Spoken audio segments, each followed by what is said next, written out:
Hello, hello, hello. So today I'm gonna be ranking the best female MCU characters. As a man myself, maybe I'm the wrong person to do this, but I'm just gonna go through and see who is the best. Like it's not in a number list or anything like that, but I will give who I think is the best by the end.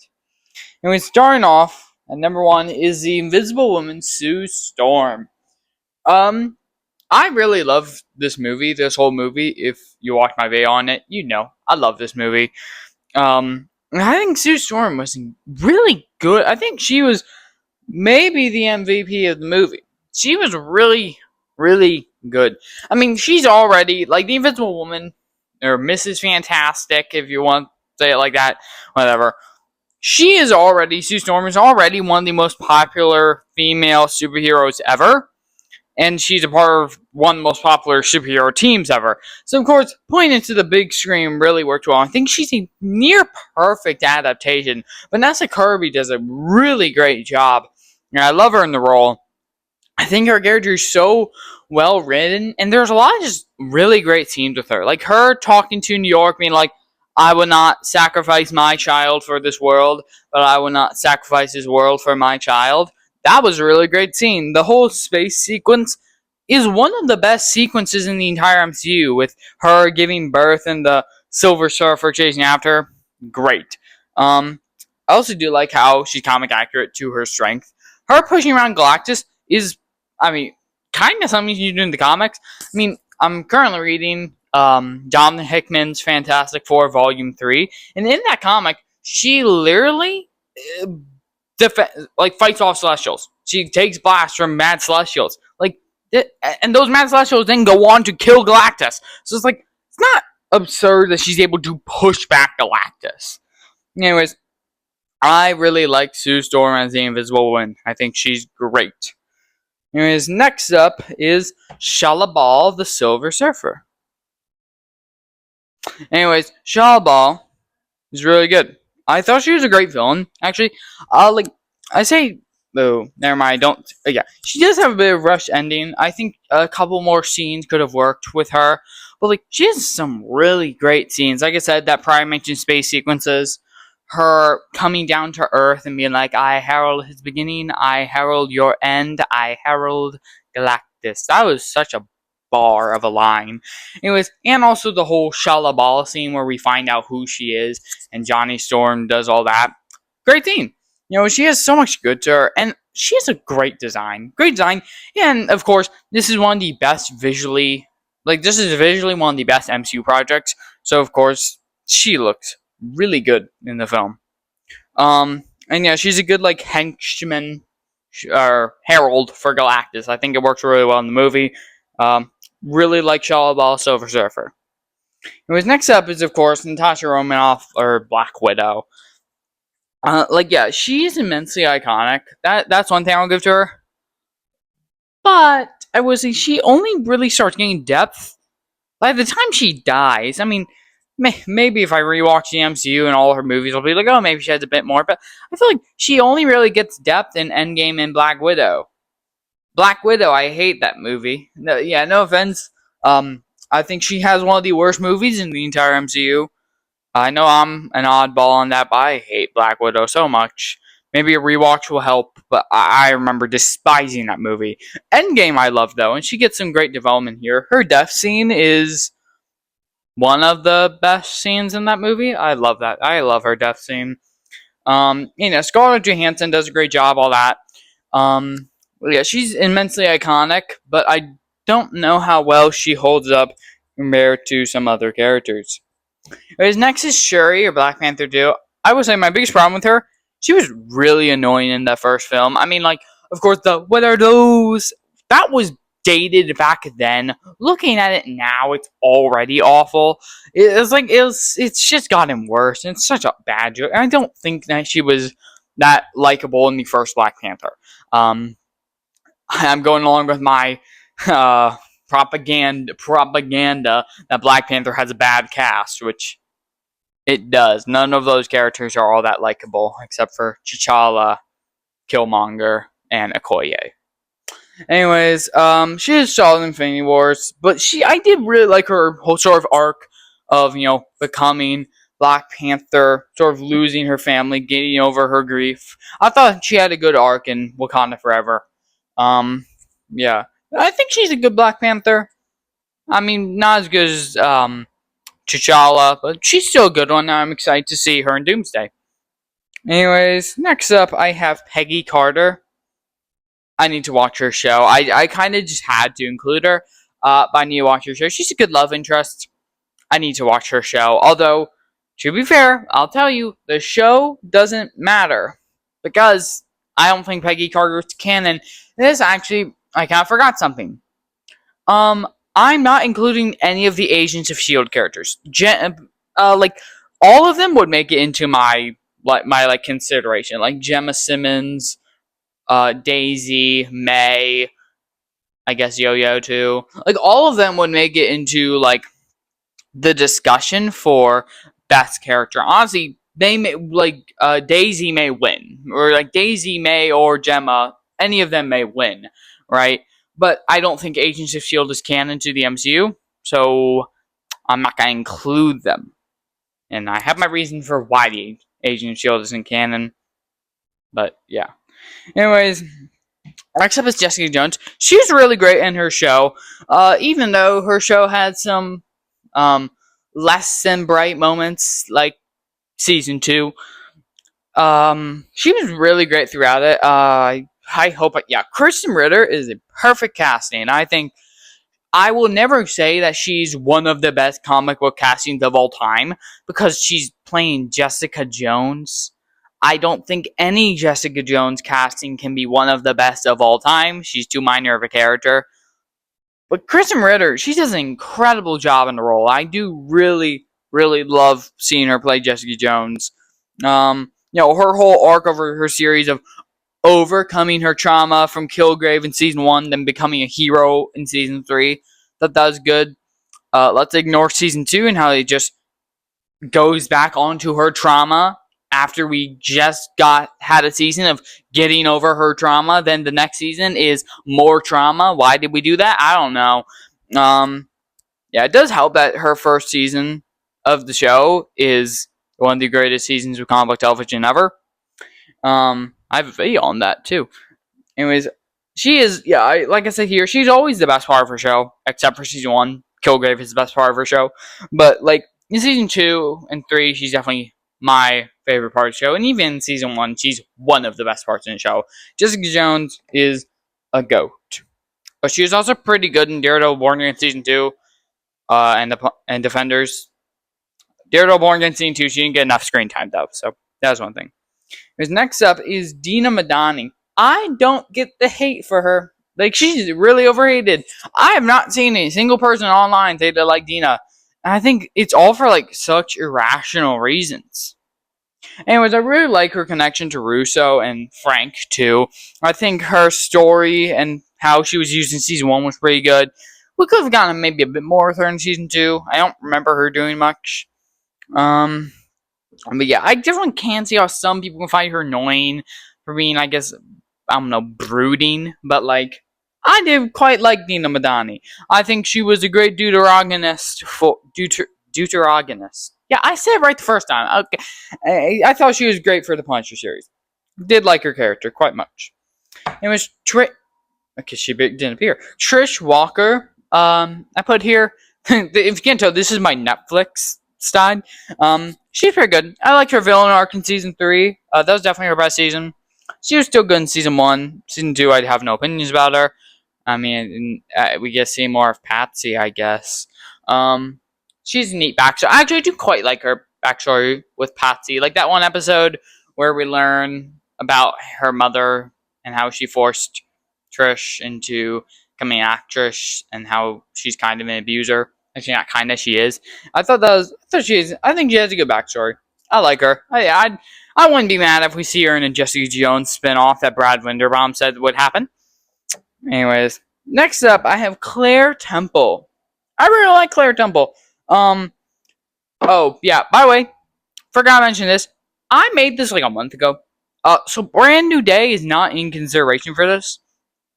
But I will say Jean Grey would definitely be on this list and would be a contender for this list. So I guess I'm just gonna talk about her then. Okay? Anyways, I said this because Claire Temple was supposed to show up during Brand New Day, and I'm very mad that she was not in it. Because why? Why was you already have Jessica Jones? Why not just throw her into the movie? Or sorry, Punisher. You already have the Punisher. Just put her in there. It's a good cameo. Like it would make sense too. Although,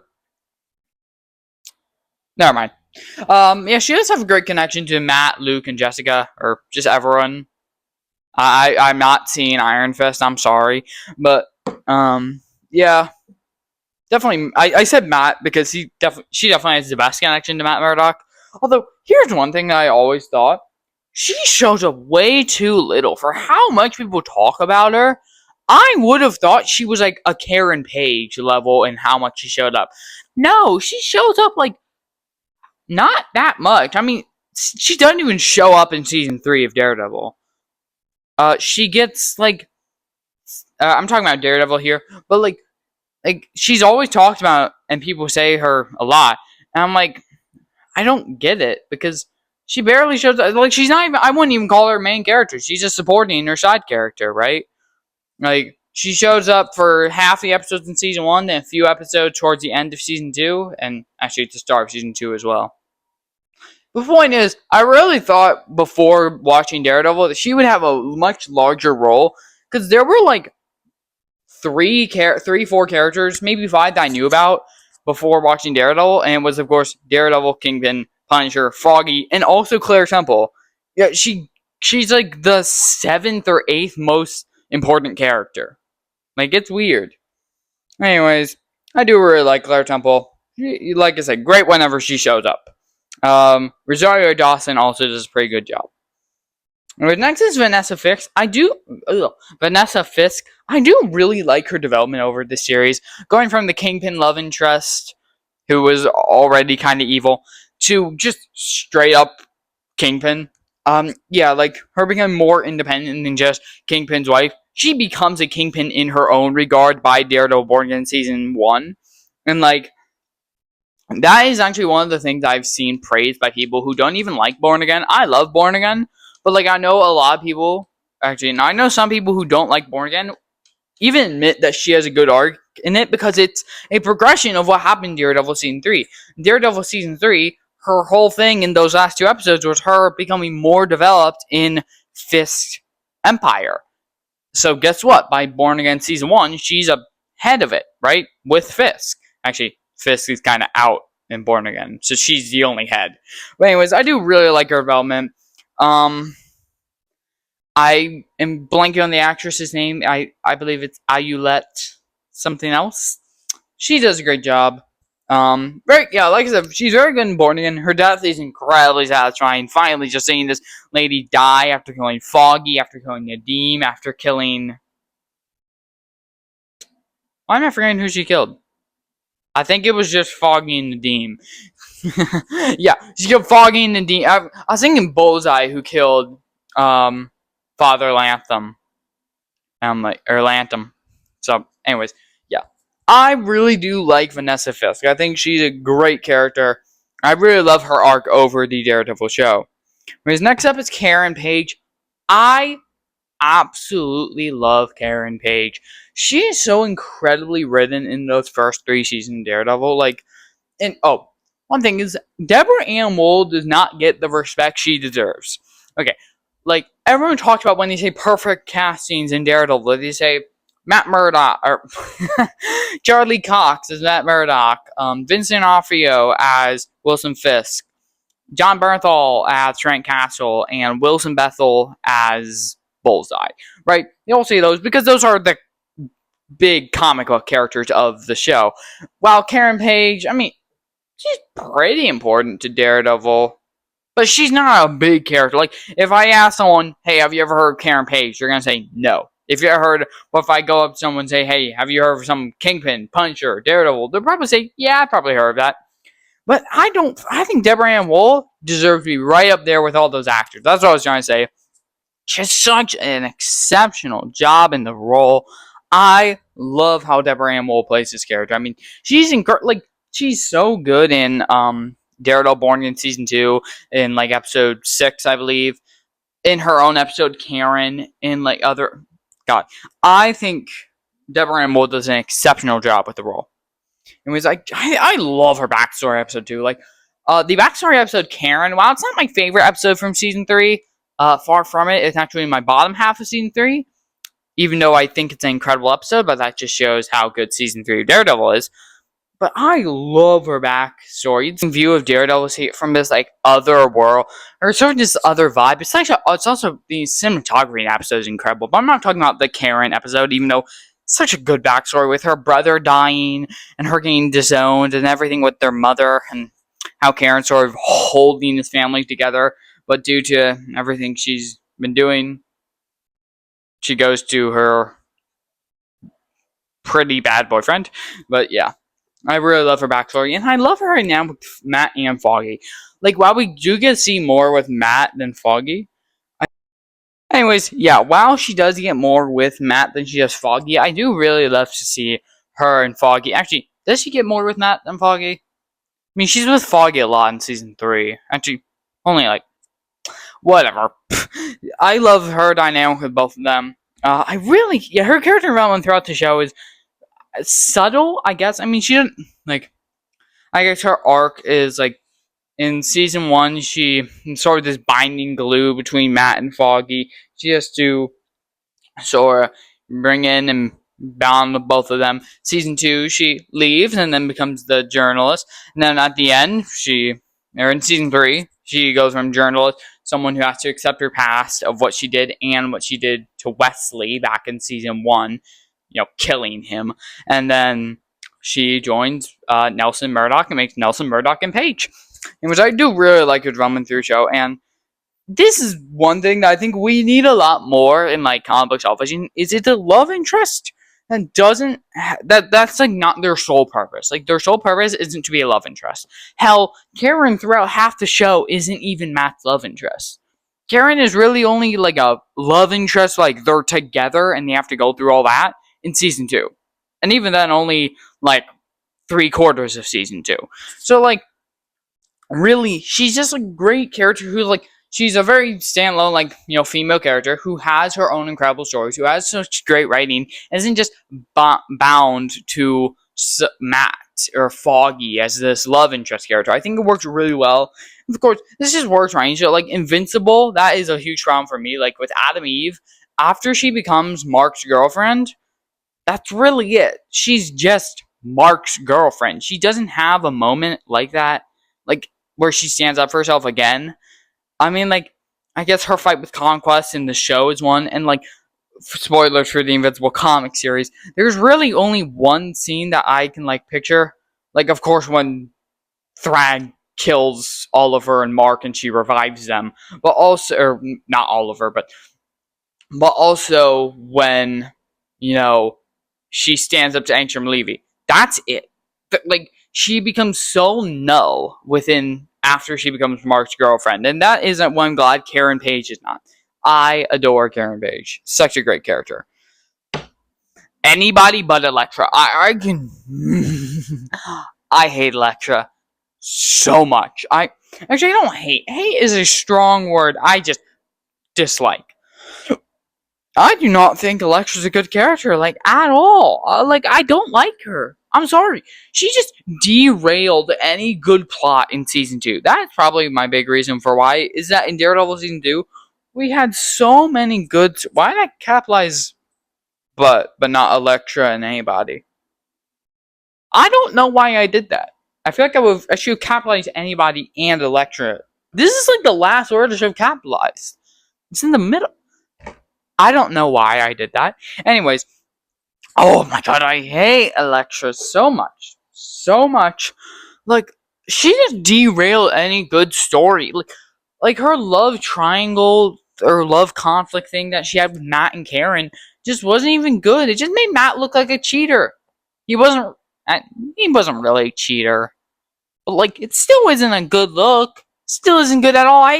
I don't like Elektra, probably because her storyline was easily the worst thing to come out of Daredevil, and she wasn't the best in the Defender series either, which is also pretty mid. So yeah, Elektra, I do not like you. Anyways, Yelena Belova, or Black Widow 2.0, she was great in Brand New Day, by the way. Actually, she's not the best part of Brand New Day. That is a bit outdone, but she is probably the best part. She's the best part of every project she's in. I mean, Black Widow, like Red Guardian was pretty good too, but she was my favorite character out of Black Widow, definitely. Hawkeye, she was one of the best parts. Her dynamic with Kate Bishop was great. Oh my God, Kate Bishop's not on this list. Spoiler alert: Kate Bishop is not on this list. She wouldn't have won. I'll just tell you that she wouldn't have won, but she probably would have made the list. She probably should have made the list, and I'm sorry that she's not on the list. If she's on the list, then I'm gonna look like an idiot now. Anyways, her dynamic with Kate Bishop was really, really good, and I loved her in Hawkeye. Thunderbolts, she was an incredible main character. I think she was a fantastic lead, and I really like she's one of my favorite post Endgame characters easily. Honestly, she may only be behind like season like Loki from the Loki show, because that is a new character, kinda. And if not, then maybe like Bob. Bob was pretty good. Or High Evolutionary. There's a few options who could be better than her, but still, I love her so much. Anyways, she's definitely better. Oh yeah, Florence Pugh is a really great actress. I should mention that. Okay, spoiler alert, I think she's better than Natasha Romanoff. I think she has more personality than Natasha, because unlike Natasha, where she had to wait to get her depth, Yelena got it from her first movie, and every other project afterwards, she's just been gaining more and more depth, except for Brand New Day, but she's a small character there, so I didn't expect depth. Anyways, yeah, one of the best new MCU characters. I love Yelena Belova. Anyways, next up is Wanda Maximoff, the Scarlet Witch. Yeah, never had a bad appearance. That's a very clear factor. I don't think she's had a bad appearance. I mean, let's go through them. Age of Ultron, she's pretty good. She's pretty solid. I like her in it. Civil War, she's quite good. I like her in it. Infinity Wars, I really, really like Wanda in Infinity Wars. I think she's great there. Endgame, for the little screen time she has. I mean, the fight with Thanos, she's like, you took everything from me. That was really good. I really liked it. WandaVision, I love WandaVision. I really like WandaVision, and Wanda's a great character. Oh yeah, talk about that in a second. I will say, next up is that she is a bit like, I'm not gonna defend her actions in WandaVision. They're not good. She enslaved an entire town. But I do think people oftentimes act like she did it on purpose. She didn't. I could go into that in a separate video, but I'm not. I'm not gonna do it in this video. That'd take like 5 minutes of me yapping and a rewatch of WandaVision. But anyways, then Multiverse Madness, I'd say she was the best part of it. Yes, there were some issues with her motivation, although I think there's a very easy explanation of just she's insane. But that's not my favorite explanation for media. I don't think she's the best in, yeah, Multiverse Madness. And of course, she has some odd differences from her at the end of WandaVision. Like, WandaVision was all about her having to get over her family, or get over Vision. I mean, she got over Vision, but then she just couldn't get over her kids. Which also, I do hate the argument that, oh, they were fake kids. They were real. The show states many times that every single thing in Westview was real. Especially since we're going to see Tommy and Billy are alive, right? Anyways, Elizabeth Olsen is incredible. I mean, Elizabeth Olsen is a really great actress. She does a fantastic job in this. Yeah, the scene of her becoming Scarlet Witch was really cool. I do like how that sort of progression happened. It took forever, though, 6 years. But yeah, specifically episode 8. That's one of my favorite episodes of comic book television ever. It's such a perfect episode of television. It's just looking into her and her life and all that. It's so good. I also should bring up, she has a great dynamic with Vision. They're a great relationship. Works really well. And Wanda with this really blurry picture. Great character. Whereas next up is Agatha Harkness. Like she was like, of course there were those people like, why'd she not get wait? Oh yeah, why'd she get a whole show? Well, screw you. That show was really good. But she was she was beloved enough that she got a show. I mean, people really liked her, probably because of the song, but people did really like her. Catherine Hahn. How can you hate Catherine Hahn? Catherine Hahn's great. Okay.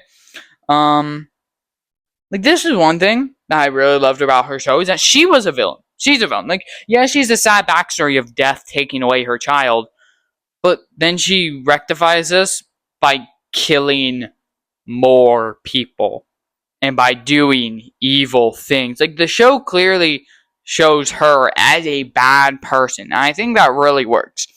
Like yeah, she was good in WandaVision, but she was a lot better in Agatha all along. Her own show, who would have thought? Um, I really, really like Agatha in that show, in her show. She's a great character. Really like her. She's also no, never mind. I was gonna say she's one of my favorite post-Endgame characters. That's probably not true. She's a great character though. Whereas next up is Rio Vidal, Death. I liked her connection to Agatha. She works as a good antagonist. Aubrey Plaza. I mean, I did like her character in Legion of Lenny more, Aubrey Plaza, but beggars can't be choosers. And she's literally Death. Yeah, it's cool. Yeah, but I can't. I don't think I can rank her higher. She's great, but she's beautiful. Sylvie Laufey's daughter. Sylvie Laufey's daughter. Huh. Anyways, I really, really, really like Sylvie. I don't get the hate for Sylvie. She's one of my favorite post-Endgame characters. I really love her. I love her character. Like, her connection to Loki is incredible. I mean, of course, a Loki would fall in love with a Loki, but I think they're sort of, especially in season 2, they're opposite ideas of, they're playing God by this point of, G follows Sylvie's idea of to essentially break down what's already there in hope for something better, you know?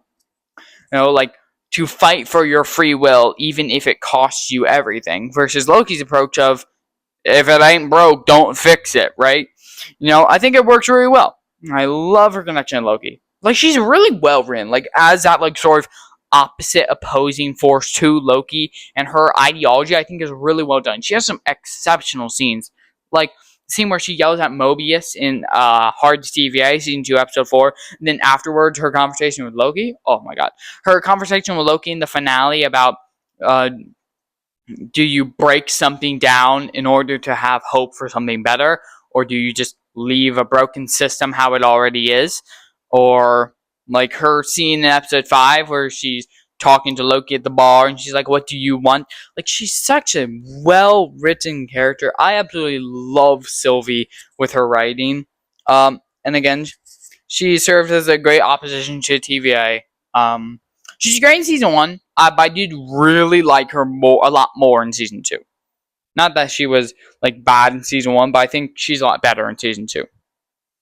Anyways, next up is Hela Odin-daughter. Why did I include full names? I probably mispronounced that. Is it daughter? I mean, it is just daughter.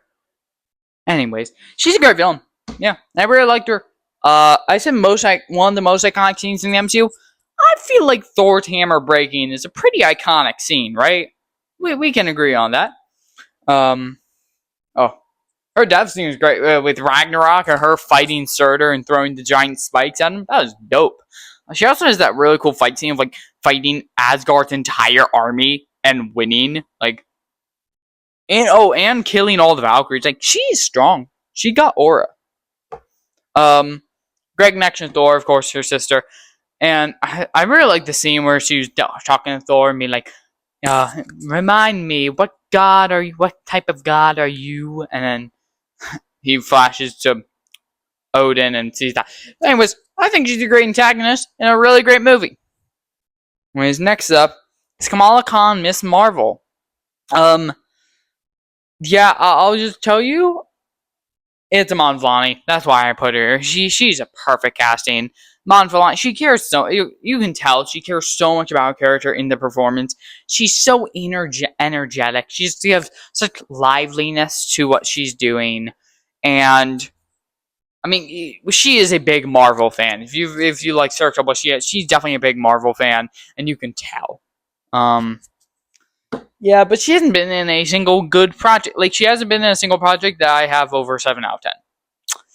So, like, her show was pretty mid. I would say it was okay. It was fine.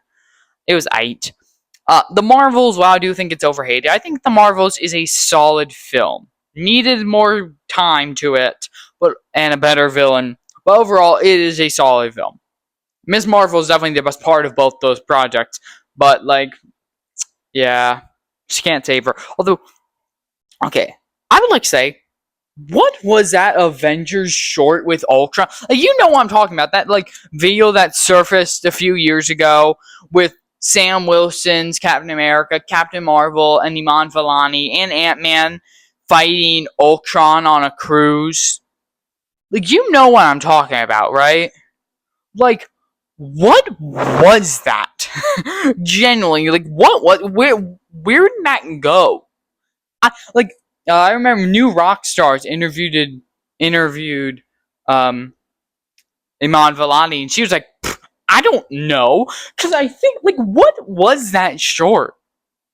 Like, genuinely, what was it? Anyways, next up is Lilia Calderu. My Alexa turned on. I'm not sure what you're asking about Lily in Calgary. Okay, there goes Alexa. Anyways, it's an incredible episode. I did really like it. Why does focused look like I spelled it? Anyways, it's incredible. Oh yeah, I'm talking about Death's Hand in Mind. Oh my god, that is an exceptional episode. Not only her storytelling episode with her backstory is so good, and her ending is so good of her just realizing her truth, of finally gaining her powers, realizing that's just her fate, that she dies in the end, and especially the scene where she's like, I was falling. I will fall. Such a good. Oh my god. I love that episode. That is why she's here. She has one of the best episodes in comic book television history. It is so good. Death's Hand in Mind is genuinely exceptional. Anyways, next up is Ramonda. Ramonda. Did I say Ramonda? Ramonda. I don't know why I'm mispronouncing this name. Anyways, I will say, I don't remember, like, anything that I liked about her character in Black Panther 1. Probably because I didn't like much about her character in Black Panther 1. As I said, that film doesn't have the best supporting cast. Black Panther 2 does, though. And they make her such a good character. Angela Bassett should have won the Oscar. I mean, I know it's a comic book film. I mean, to be fair, the Black Panther franchise is one of two movie franchises that are appealable to the Oscars, I guess. It's, if you're Black Panther or the Dark Knight, then you have the chance to win an Oscar or award. If you're not, well, you're screwed. If you can't tell, I'm livid about some Oscar nominations that the MCU clearly missed out on, like Guardians 3 not getting nominated for makeup and prosthetics, and Fantastic Four: First Steps not getting nominated for Best Visual Effects, while Sinners did. Sinners? Are you serious? I mean, like, great movie, great looking movie, but look, visual effects. Why are we not? Anyways, yeah, I would say her whole speech was like, "I am queen of the most powerful nation in the world, and my entire family is gone. Have I not given everything?" That whole speech, exceptional. That was the best film. That was the best scene in the entire movie, like, easily. Honestly, it may be my favorite scene between both Black Panther movies. It was so good. It was such a good scene. Her death was also pretty sad. But yeah, one movie making her a great character doesn't really help, since she had another movie where she was just aight. But yeah, I did really like her in Wakanda Forever, I will say. Anyways, next is Special Agent Tammy Hatley. Okay, this is a you know how like put Ella like you know the joke of Daredevil plus hallway equals peak fight scene. Her Rain Deem plus elevator equals best scene in your entire life. She has two exceptional scenes with her and Ray just waiting for an elevator. The first one is the whole the lies the lies to keep your family safe are the ones worth telling. An exceptional quote, by the way, with her telling her whole story about her dad was a chemical trucker, and he would always come to her and be like, "Oh yeah, these are red or like level 4 chemicals, and that is the lowest level." And Ray's like, "Oh, that's the highest level," and she's like, "Exactly, but I didn't know." It's actually a good scene. And then the other one, which had one of my favorite like lines of dialogue in all of Daredevil Scene 3, which is saying a lot, is her line of dialogue of like saying how she like how when she tried to work against Fisk, she said, I believe this exactly. She's like, uh, I used to have two daughters. They made it look like a hit and run. So I divorced my husband just so he can be safe. But I still have Alice. And I don't know what to do. I think is an incredible scene. I mean, it does help. It's mainly part of Ray Nadim's arc of seeing why he would work with Fisk instead of like actually showing like how it affects Hatley. I mean, it did, but it's more about Ray than it was about Hatley. But it's still an exceptional look into Hatley's character and her backstory. It was so good. She's a very sad character. That's what I was saying. She would. This is the biggest thing of when they hit the reveal that she's been working with Fisk the entire time. What makes it work so incredibly well is that she felt like an actual person. She talked like an actual person. She felt like an actual person. She was a real person. It felt like, you know, she wasn't just like clear. She didn't have like cartoonishly evil or writing or stereotypical. She was just like a normal person. So by time of the reveal that she'd been working for Fisk, presumably like for most of the season, it hit like a truck.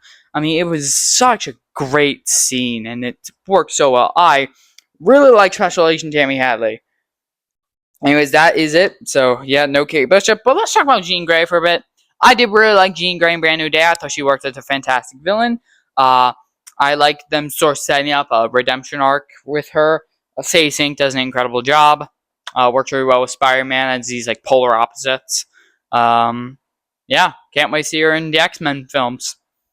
Anyways, next up are the contenders. So, in the contenders list, I have Sue Storm of the Fantastic Four. Wait, yeah, from Fantastic Four Footsteps. Really great character. Already talked about her. Jessica Jones from Jessica Jones. Really great. Agatha from WandaVision. Agatha all along. Really great character. Sylvie from Loki. Hopefully Avengers Doomsday. I really hope she showed up in Avengers Doomsday. Anyway, I could have probably included Ravonna Renslayer on this list. Or B-15. Anyways, Wanda Maximoff.